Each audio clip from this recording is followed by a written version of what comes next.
Ya, sambil menunggu atau sambil menantikan hidangan yang disajikan, sedikit kita mengisi rohani kita juga. Mudah-mudahan menambah pengetahuan sebagai bekal kita. Jemaah yang dirahmati Allah Subhanahu wa taala, ada satu istilah di dalam kaidah bahasa Arab atau mahfuzah yang mungkin bisa menjadi contoh atau bisa kita laksanakan dalam kehidupan kita. Kaidah atau mahfuzat tersebut bunyinya adalah fit ta'anni salamah wa fil ajalatin nadamah. Di dalam keberhati-hatian, di sana akan terdapat keselamatan. Dan sebaliknya, wa fil ajalatin nadamah, di dalam ketergesa-gesaan, maka di sana akan terdapat keburukan atau kerugian atau penyesalan. Nah, berkaitan dengan mahfuzat ini, keterangannya adalah bahwa jika kita melakukan segala sesuatu itu dalam keadaan terpaksa, dalam keadaan terburu-buru, maka hasilnya akan menyesal. Jadi segala sesuatu apapun yang harus kita lakukan, maka kita harus memikirkannya secara lebih matang supaya tidak terdapat penyesalan nanti di kemudian hari. Tetapi ada beberapa hal yang justru di dalam agama kita memerintahkan untuk melakukannya secara buru-buru. Harus dilakukan secepat mungkin, jangan ditunda-tunda. Apa itu? Nah, yang pertama adalah akdun nikah, yaitu menikah atau akad nikah, terutama bagi mereka yang sudah mampu. Jika mereka sudah mampu, maka segera saja dinikahkan. Terutama ini untuk yang laki-laki. Laki-laki paling tidak umurnya sudah mencapai umurnya, sudah akil balik, kemudian sudah bisa diyakini dia mampu menghidupi anggota keluarganya, maka dia harus disegerakan. Juga, nah ini yang mungkin menjadi perhatian kita, terutama bagi bapak-bapak yang punya anak perempuan. Di dalam agama justru diajarkan, jika kalian mempunyai anak perempuan dan dia sudah memang waktunya untuk menikah, dan dia memang tidak menikah, belum menikah, maka segera dinikahkan. Misalnya Habib Said punya anak, mohon maaf contoh. Misalnya punya anak namanya siapa? Perempuan kok, perempuan. Pagi dari kemarin temanya kawin. Contohnya misalnya Maunah, misalnya Maunah. Kalau itu kan Manunah, ini Maunah. Nah, bukan Kamila, tenang deh. Maunah misalnya. Dia ingin menikah, kemudian dia laporan kepada orang tuanya, ayah, saya ingin segera menikah. Oh Abi, kalau Habib ya. Abi, saya ingin menikah. Kemudian mungkin ditanya Habib siapa calonnya dan lain sebagainya. Oh sudah ada ini. Kemudian tinggal mendatangi yang bersangkutan. Kita sebagai orang tuanya tidak boleh menunda-nunda. Jika memang yang bersangkutan sudah menyatakan seperti itu, maka orang tua segera untuk menghubungi calon mempelai atau calon mempelai dari laki-lakinya untuk menyampaikan tentang maksud yang bersangkutan. Kenapa? Karena jika si perempuan ini tidak segera dinikahkan, maka akan dikhawatirkan, naudzubillah, sekarang zamannya sudah zaman seperti ini, yang kata orang ini adalah zaman edan gitu. Kalau tidak edan nek ora edan orang keduman. Jika tidak edan tidak bisa kebagian, tidak dapat bagian. Tetapi dalam hal ini maka jika kita mempunyai seorang anak perempuan sudah meminta untuk menikah, maka orang tuanya harus segera menikahkan yang bersangkutan. Kalau laki-laki dia memang sudah punya kemampuan, dia menyampaikan, ya boleh dipertimbangkan ini untuk laki-laki. Tapi jika memang sudah mampu, segera saja dinikahkan. Contoh fatur misalnya. Fatur ya secara umur sudah memenuhi kriteria. Gitu. Kemudian dia meminta, nah mungkin Pak Johari misalnya akan memikirkan bagaimana anak ini kalau dia segera menikahkan, apakah dia akan mampu menikahkan, menafkahi anggota keluarganya nanti. Berbeda dengan yang perempuan, nggak usah disebut ya, Maunah tadi lah contohnya. Misalnya Maunah, ayah saya atau abi saya ingin segera menikah. Jika ini dia sudah melaporkan dan sudah ada pasangannya, maka segera untuk dinikahkan. Kenapa? Karena jika dia tidak segera dinikahkan, lagi-lagi karena ini zamannya zaman modern, zaman edan dan lain sebagainya, dikhawatirkan dia akan nikah sendiri nanti. Ini sudah beda zamannya. Jadi ini prinsip agama dalam yang pertama, jika ada hal yang dilakukan terburu-buru, maka yang pertama yang boleh dilakukan itu adalah menikahkan yang bersangkutan, terutama untuk anak perempuan.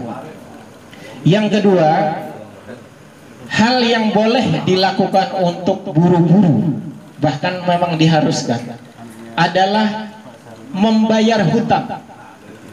Membayar hutang. Kenapa?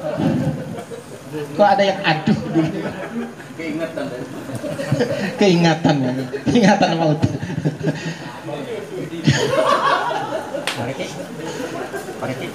Jika punya hutang, maka segera untuk dibayar. Atau setidak-tidaknya di dalam Al-Quran surah Al-Baqarah itu dijelaskan, idza tadayantum bidainin ila ajalin musamma faktubuh. Ini kebiasaan kita yang mungkin ketika kita berhutang tidak dicatat. Padahal di dalam agama, jika kalian berhutang, maka segeralah untuk, pertama, jika kalian punya hutang segera dilunasi atau dibayar. Jika belum, tetapi paling tidak itu harus dicatat. Kenapa? Mohon maaf, orang yang berhutang itu biasanya sih seringnya ingat gitu. Tetapi kadang orang yang menghutangi, bagusnya kadang-kadang dia lupa gitu. Nah, yang berhutang karena yang menghutangi lupa, maka kemudian dia juga lupa kok. Akhirnya kita pun mengenteng-entengkan, menunda-nunda untuk membayarnya. Padahal di dalam agama kita harus segera untuk membayar hutang tersebut gitu. Apa itu mengenteng-entengkan? Menunda-nunda. Sengaja punya uang, nanti gitu. Punya uang, nanti saja bayarnya, masih ada kok yang lainnya gitu. Padahal ketika kita suka menunda-nunda, akhirnya kita keperluannya ini untuk beli ini, beli rumah, beli mobil, beli handphone, enggak, istri jangan. Akhirnya apa? Yang terjadi kemudian tidak cukup. Lalu ketika suatu saat hutang ini ditagih, lupa membayar gitu. Dan mungkin tidak mampu. Nauzubillah, jangan sampai kemudian ada pihak ketiga yang datang ke rumah. Siapa pihak ketiga? Debt collector misalnya, yang kemudian mungkin jadi rame dan lain sebagainya. Jadi di dalam agama, jika kalian mempunyai hutang, segeralah untuk dibayar jika kalian sudah memiliki kemampuan untuk membayarnya. Kemudian dalam hal terburu-buru yang juga disegerakan adalah ketika mengubur jenazah. Jadi ketika ada yang wafat, diupayakan sesegera mungkin untuk dimakamkan. Di mana dia dimakamkan? Ya di tempat di mana yang bersangkutan meninggal. Misalnya itu lebih bagus. Jadi di mana dia meninggal, di sanalah dimakamkannya. Atau kalau kita kemudian mengambil ya sudah di wilayah tersebut saja. Ketika wafatnya di Parung Bingung, maka dikuburkanlah di Parung Bingung. Itu lebih baik sebenarnya menurut aturan agama. Oh enggak, nanti misalnya mungkin di daerah mana gitu. Walaupun secara agama yang diutamakan itu adalah di tempat di mana yang bersangkutan meninggalnya.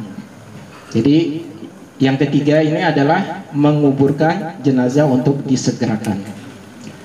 Kemudian hal yang keempat yang buru-buru atau yang harus disegerakan untuk dilakukan bagi seorang muslim itu adalah ketika ada tamu yang berkunjung ke rumah, maka tuan rumah menjamunya atau menyambutnya dan menyuguhkan apa yang kira-kira diperlukan oleh tamu tersebut.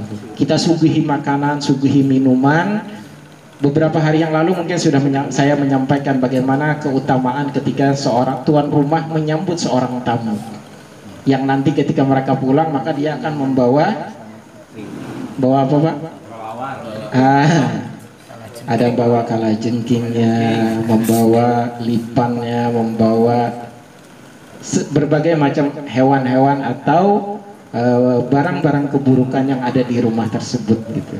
Itu yang keempat. Jadi menyuguhi tamu itu harus disegerakan. Jangan sampai tamunya sudah lama duduk belum disambut-sambut juga. Ini Pak RT kok nengok saya dah. Ini sih perasaan Pak Adi lagi mikir kan, merasa ya.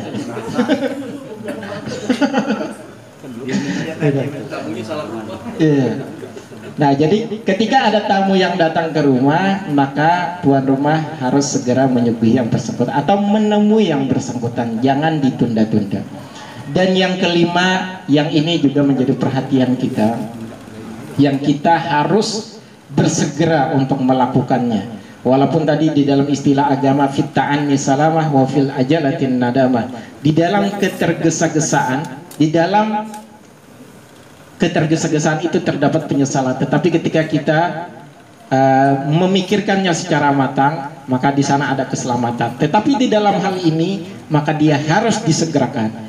Apa yang kelima yang dibolehkan di dalam agama? Yang kelima adalah ketika kita berbuat dosa, maka bersegeralah untuk istighfar, untuk bertaubat, untuk meminta maaf kepada orang yang kita berbuat dosa.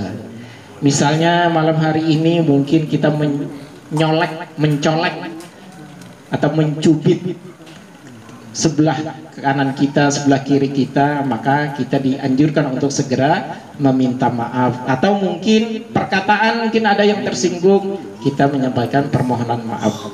La shaghair la kabair ma'al istighfar wala shaghair ma'al istimrar.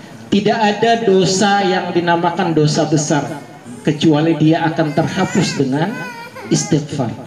Dan tidak ada dosa kecil kalau dosa itu, perbuatan itu dilakukan secara terus-menerus.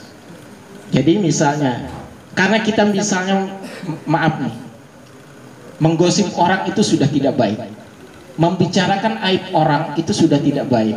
Tetapi kalau, dan itu sudah merupakan dosa, anggap saja misalnya dosanya dosa kecil. Kalau dosa kecil itu terus-terusan kita lakukan, menggosipkan orang, maka yang terjadi kemudian adalah itu akan menjadi dosa besar. Kalau digosipin, kita itu justru lebih baik, seandainya kita boleh memilih, apakah kita menggosip atau digosipin. Kalau saya nggak mau dua-duanya, kan nggak ada pilihannya ya, nggak ada pilihannya. Jika memang itu pilihannya, apakah harus menggosip atau digosipin, kita lebih baik yang digosipin. Kenapa? Ketika aib kita dibicarakan oleh orang lain, maka secara tidak langsung dosa-dosa kita juga akan terhapuskan dari gosipan orang itu. Yang penting yang namanya gosip. Gosip itu kan kabar burung. Kabar burung itu bisa jadi benar, bisa jadi tidak. Tetapi kalau berita burung ini, kabar burung ini kemudian dibicarakan terus-menerus, suatu saat akan menjadi kebenaran. Kenapa kemudian Rasulullah sangat melarang umatnya umat Islam ini untuk menggosipin. Atau kita mendapatkan satu informasi, berita, apalagi sekarang banyak kabar hoax. Maka apa yang harus dilakukan? Kalau di dalam agama disebutkan bagaimana kita harus bertabayun, cross check apakah berita itu benar. Kenapa? Kalau berita itu benar kemudian kita ikut menyebarkan, kita saja sudah kena. Apalagi kalau berita itu benar, kita sudah kena dosanya. Tapi kalau berita itu tidak benar, kita ikut memfitnah orang. Al-fitnatu asyaddu minal qatl. Di dalam Al-Quran disebutkan bahwa fitnah itu justru lebih berat, lebih besar dosanya daripada pembunuh. Jadi kita harus berhati-hati. Maka jika kita melakukan sebuah kesalahan, segeralah untuk beristighfar, bertaubat dan meminta ampunan kepada Allah. Dan ketika kita menggosipkan orang, maka kita harus meminta maaf kepada orang yang digosipi. Mungkin itu saja yang dapat saya sampaikan. Mudah-mudahan ini bermanfaat untuk kita semua. Kurang lebihnya sekali lagi saya mohon maaf. Waqad yurja jariya syaifi bur'un wala bur'un lima jarahal lisan. Kalau pedang melukai tubuh masih ada harapan sembuh. Tapi kalau kata saya mungkin ada yang menusuk hati, menyentuh hati, maka mohon dibukakan pintu maaf yang sebesar-besarnya. Sekali lagi terima kasih, mohon maaf atas segala kekhilafan dan kekurangan. Mudah-mudahan bermanfaat. Walafu minkum. Assalamualaikum warahmatullahi wabarakatuh. Waalaikumsalam. Allahumma salli ala sayyidina Muhammad